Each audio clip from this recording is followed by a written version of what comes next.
Hello and welcome to another edition of Tim Scott Uncancelled with me, Tim Scott. Whoever you are, wherever you are watching from and however you are watching, you're very welcome to another great show. So the format, as ever, is a few comments from me, followed by a guest, and then we look at some of the very interesting stories that have been in the news lately. We go out and we get the newspapers so you don't have to. And our guest this morning is Councillor David Moore, who I'll be introducing in a minute. So thanks for joining us, folks. And what a week it's been, what times we are living in. Absolutely fascinating and not always for the right reasons. So we've got quite a lot for you to get through this morning, some really interesting stories. And as ever, we try and finish with a bit of a humorous and a bit of a light-hearted one. So I'll introduce David in a minute, but just a quick heads up on what we're going to be talking about this morning. Police plan for Face ID for every town centre. Do you trust the police with your facial details when you sent off that passport photo? Do you remember giving the police the permission to use it? Then we look at what's kicking off with employment. When we look at the jobs tax, the employment rights bill, and now many pubs, hospitality, retail, frankly, I don't know how some of them are still going. Complaining, quite rightly, business rates are going up, again, not down, and employers' national insurance minimum wage going up. So there's a lot to talk about. Thirdly, do you have an electric car? If so, did you buy one because you thought, oh, this is good, I won't have to pay the congestion charge, I won't have to pay a road tax, but now they want pay per mile. How is that going to be enforced? Is your car going to have to be GPS tracked? And then we have Starmer appointing some new Labour lords. He wants 25 new Labour lords in the Labour peers. Is he just going to appoint more of his cronies and donors? Always a problem with the Lords, although of course there's some very good people there. And we finished with quite a humorous story about an inebriated raccoon. But to discuss these stories with me, I'm very pleased to introduce, again, a friend of the show, Councillor David Moore, joining us. David, great, David. You're looking very festive there with a Christmas tree behind you. Welcome to the show. Well, thanks, Tim. Well, over in Buckinghamshire, Christmas hasn't been cancelled, so we've got the Christmas tree. Oh my goodness! What you mean we don't? We can actually call it Christmas.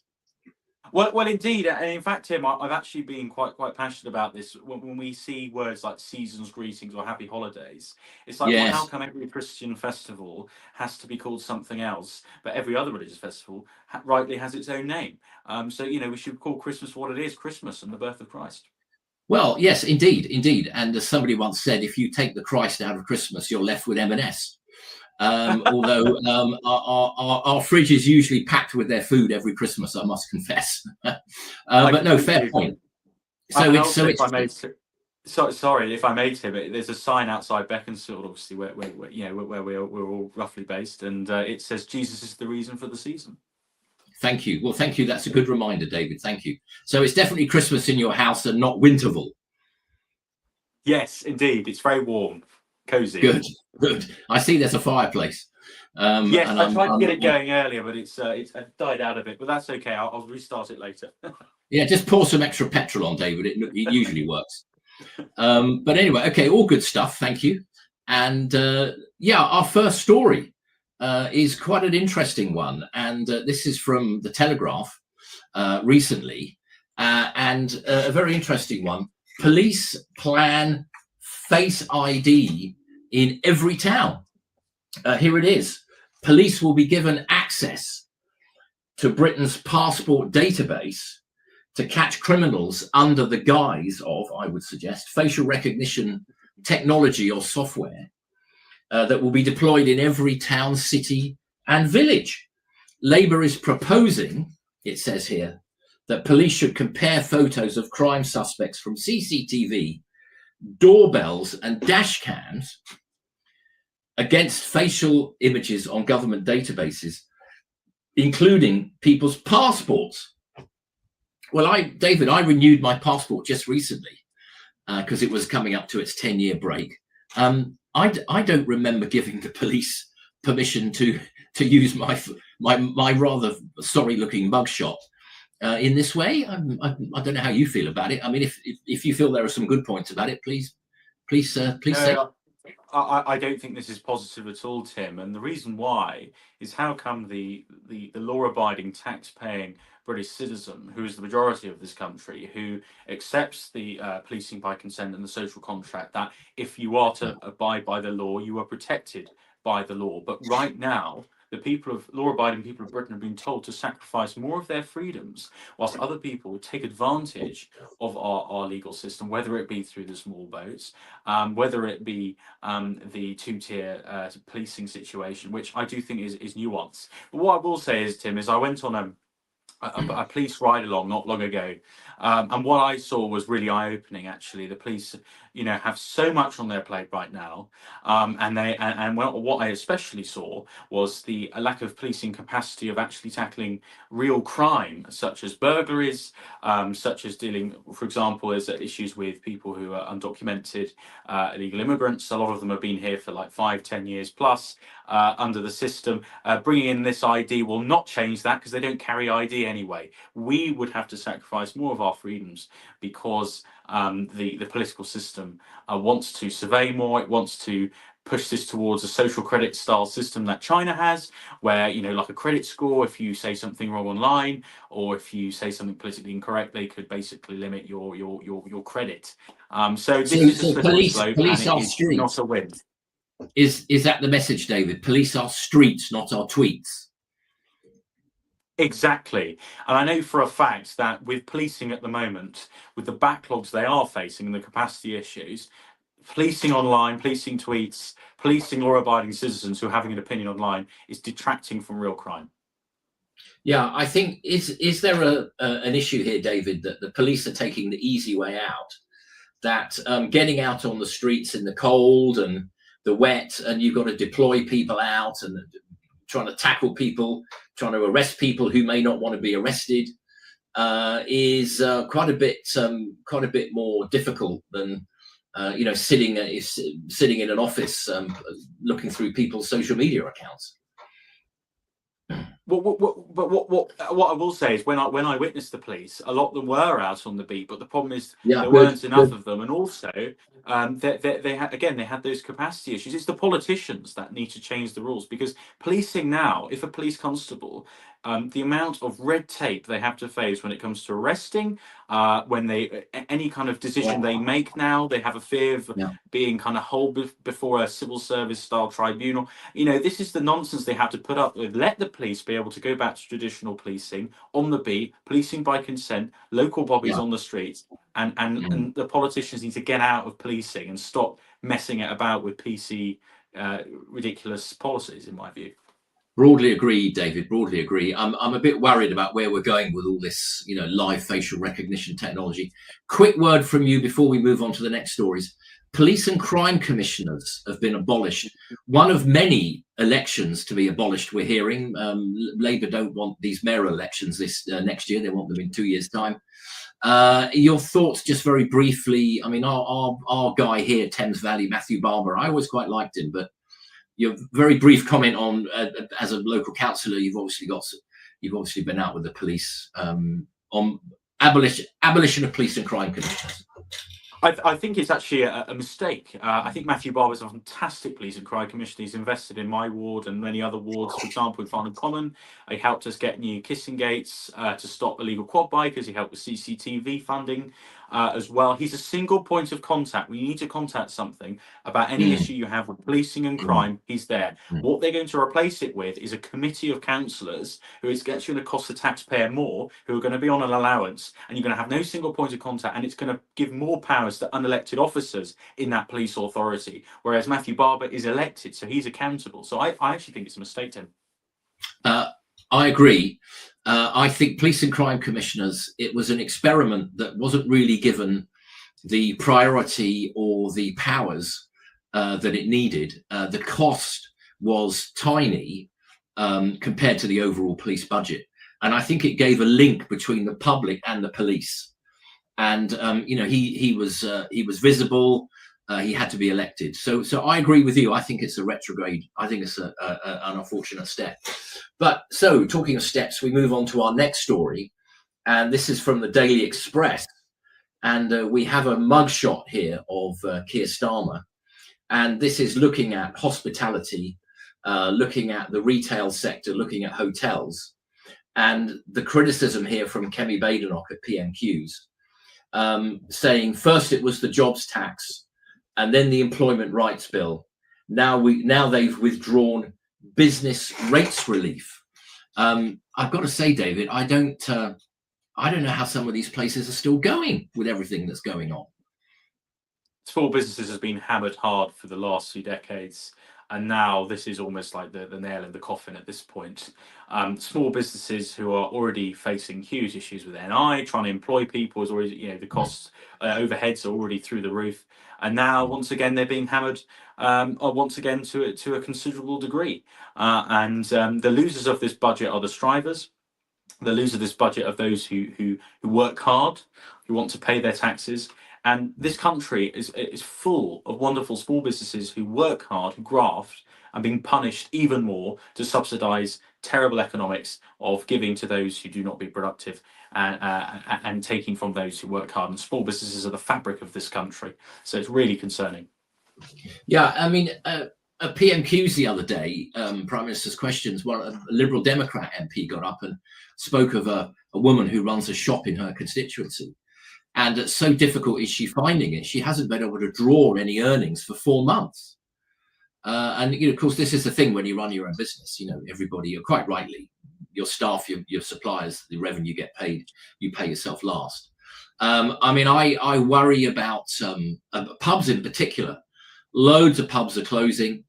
And the smoking ban, the complete smoking ban, fine, ban it in the public area of the pub, but I always felt that landlords at their discretion and with customer demand should have been able to designate a separate enclosed, clearly marked and ventilated smoking room. Some have a caravan in the car park. That is a de facto smoking room. So hotels, retail, hospitality, and of course this is, David, these are sectors in which many younger people, maybe when they're still at school or at uni, where many younger people get their first jobs, and it gets them into the habit of working. As a small business owner, the business owner and their employees know best. When big government gets involved with business, like you said, first it was the smoking ban, then it was the rise in duty on alcohol. It gets worse and worse, and you cannot tax yourself to growth. And we're seeing, like you say, so many pubs who are struggling, also facing the cultural changes of now, like, for example, my generation, for some reason, doesn't want to go out anymore. But I wonder why. Well, because, of course, they're not taking home that much money every month either. So it's a knock-on effect. And this is what happens when government takes, but doesn't give. Yeah, I think you're right, David. I have to say COVID, COVID has to bear some responsibility here. Okay, I know there was, the first lockdown could have been introduced a bit sooner because we weren't sure what we were exactly dealing with. But the lockdowns were prolonged and harsh. Many of the opposition parties wanted them even longer and harsher. These retail really suffered. Hospitality, pubs, hotels, shops, they were really hammered. There's no regular salary for these guys, is there? And I think also, David, cheap supermarket booze. Do you think that's a factor? Well, to some extent, but then the supermarkets were also guilty over COVID of upping the prices by over 100%. I think the issue we have here is lockdown was socialism gone mad. It was print as much money as you want and kind of buy a bit of time and let the younger generations, who they will pay the bill for lockdown. Because at the end of the day, my generation aren't going to retire anymore because the national debt of this country is so astronomical. Plus, with the amount of money printing to keep, schemes like Eat Out to help out, you had over lockdown, and of course the immense level of borrowing, which basically makes our money worthless because of inflation. So that's another tax that affects everyone. So I think lockdown has a huge part to play in this, and we all know, if we look at, in hindsight, if you look at Sweden and other countries who didn't have a lockdown and had a herd immunity, it was actually the same impact. So we just basically poured trillions of pounds I think it was about a trillion plus pounds down the toilet. Have you had any pub closures around your way? Well, my favourite pub is, well, one of my favourite pubs is, well, it's the favourite. It's the White Horse Hedgley. It's a wonderful real ale Oh pub, yeah, and yeah. luckily, far as I understand, business is good. But there are lots of pubs where they're not freehold pubs. They're public houses, Mm. PHs, which traditionally would have a tenant who would run the pub, and they're really struggling. And I know that it's some other big names, even like Green King pubs, that they're struggling at the moment. I know Weatherspoons is always a popular choice. And there may be a Weatherspoons opening in Beaconsfield, I believe, which is very popular because Weatherspoons provides very cheap booze, cheap food, and it's very popular for young people. But then again, they're a bigger business. So, I fear for these small pubs, Tim. Yeah, the small independently owned pub, David, is in trouble. I mean, Hedgley, like many villages, it used to have two pubs. There was one at the other end of the village. That's closed. The White Horse, actually, it's a great community pub. Interesting you mentioned Weatherspoons. I mean, they're a big chain. What have they got? Over 1,000 outlets. They're able to buy beer very cheaply. They buy short-dated beer, because they shift so much of it. The small independently owned pub can't do that. And the way they cook, I heard this somewhere that, for example, their food, everything is pre-cooked except eggs and sausages. So it just has to be heated up at the venue. They've got some enormous warehouse near Watford. It's quite clever, really. It's quite a clever business model. I mean, this is why they can do an all-day breakfast, with bottomless tea for about £3.90 or whatever it is, it's a great business model that they've got there. But I do worry the small independently owned shop, the small independently owned hotel, the Fawlty Towers. Hopefully it's a bit better run than Fawlty Towers was. Is not part of a big chain, and we've got these identikit high streets now. I mean, not so much here in leafy South Bucks, but around the country. You go to places where so many shops are boarded up, and those that are left are just part of a national chain. You've got these identikit high streets. It's so true, Tim, and I'm really worried about the huge amounts of barbers and vape shops that are randomly popping up, and the amount of money laundering going on, crime that needs to be tackled. And I think we need to also support our high streets and create the demand as well, because a lot of people, it's easy for them to just mostly order on Amazon or online. That needs to change. I think with small businesses, they're always the one getting hit hard because, like you mentioned, whether it be Weatherspoons or any other big chain or company, they can take the economies of scale, they can take the regulatory burden and tax burden because they have the capacity, they have the scale. But small businesses cannot expect it to be planning ahead all the time for another politically destructive and economically destructive tax rise. Yeah, quite right, David. Okay, we'll move on now. Our next story is to do with electric cars. A lot of people have gone out and bought electric cars. Of course, this is one reason why we're going to need a lot more electricity in future. All these data centers and AI, we're going to need a lot more electricity, and I do worry about where it's coming from. But have you got an electric car yet, David, or are you planning to get one? That's it. Well, it's a very well timed question, Tim, because my wife Ophelia just got a mini petrol. We just bought a mini secondhand 1.5 litre, and we did look at electric cars, and I may be looking at some new cars soon. But electric cars, what we were quite shocked was the second-hand value of them are quite low. We wondered, why is that? Well, it's because the infrastructure. It's because when you actually look at some of the prices to do like a turbo full charge on the motorway, it costs more than the fuel.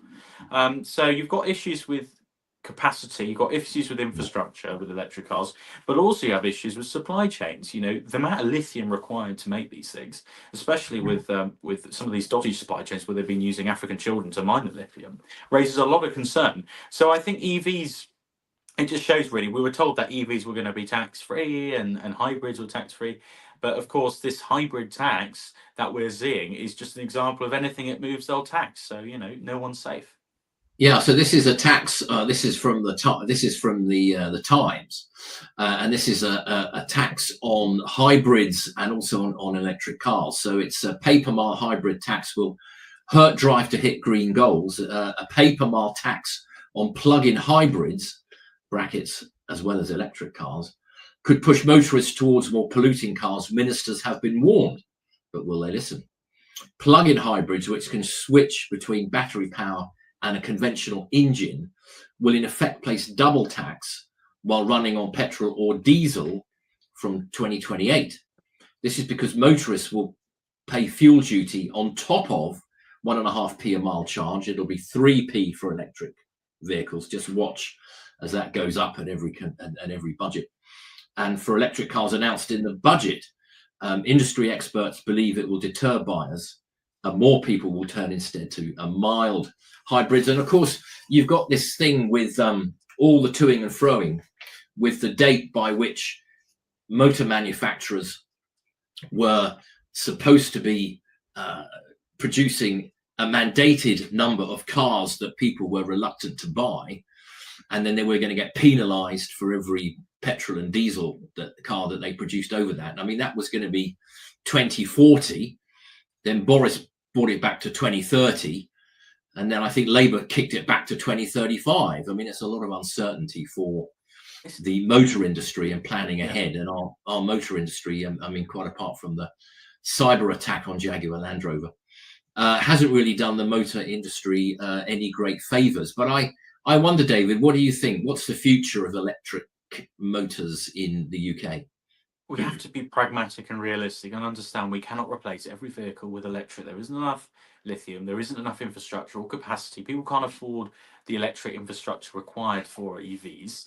So we have to be realistic and understand we have to have a diversification where we have some hybrids, some electric, some petrol, and keep government out of it. Because this is a good example of government lecturing to people what they should buy, what they should do, and then proceed to tax them anyway. It's behaviour of a charlatan. And the other crazy thing is with this is with all these targets 2030 24, these are all these kind of Stalinist targets, 5-year plans. Government should not be setting a date to when you should considerably change your lifestyle and what you should drive. And it was a mistake putting net zero into making net zero a statutory target, a legal target, because that meant all the businesses started gearing up for that target, and now they keep moving the bloody target. Then businesses are like, okay, well, what should we produce next? So it's creating uncertainty, and that's damaging the economy and the consumer. Yeah, I think fair play, David. I mean, I think as you say, there is a bit of a sort of a Soviet Union 5-year target for tractor production sort of element about this. Okay, so 2 stories left, and we move on to the next story. This is from The Guardian. Interesting story about Parliament itself, slightly geeky, but I think it does have a public resonance. This is Starmer expected to appoint 25 new peers in push to rebalance the Lords. Very interesting. Who will he appoint, I wonder?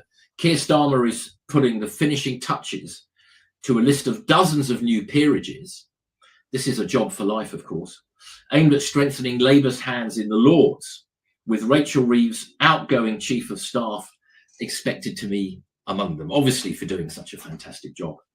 The Prime Minister is planning to publish the list before Christmas, and a number of other former senior advisors, Labour staff, and former union leaders are expected to be on it. I bet they're all jockeying for position and desperately lobbying to get their peerage. The Guardian has been told by multiple sources, well, is it time we reformed the Lords, David, and replaced it with an elected chamber? I disagree. I think the Lords used to be what was a very experienced, politically savvy chamber that was full of people from all backgrounds, of businesses, hereditary peers who had a sense of familial duty to this country for centuries.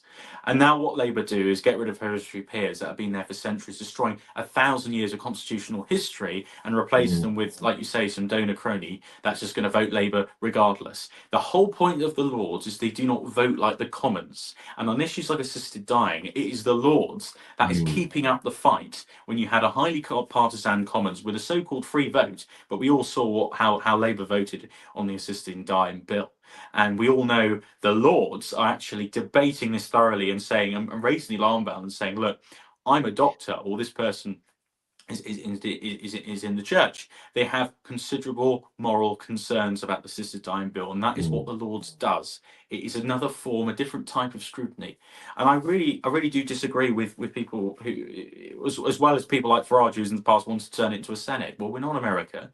We should defend our old British Constitution and reverse the damages Blair did to the Lords when they took the law lords out of the Lords. They vandalised the Constitution further and made it a judiciary across the road, instead of having the fusion of powers in Parliament, because Parliament is the Constitution of Britain. Well, talking of we're not America, we now have a US-style Supreme Court as well, don't we? I mean, I think on balance, I'm probably more in favour of reforming it, making it. I would make it part elected, not fully elected, and certainly on assisted dying, or as I prefer. I think it's more honest to call it. I mean, I know everyone calls it assisted dying. I think it's more honest to call it assisted suicide. Actually, the Lords are doing a great job of really, and this is why you need the Lords.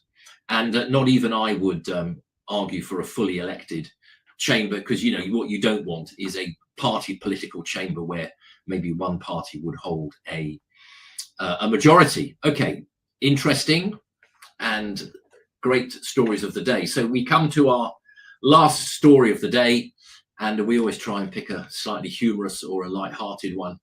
And this is a story people may have come across, the inebriated raccoon.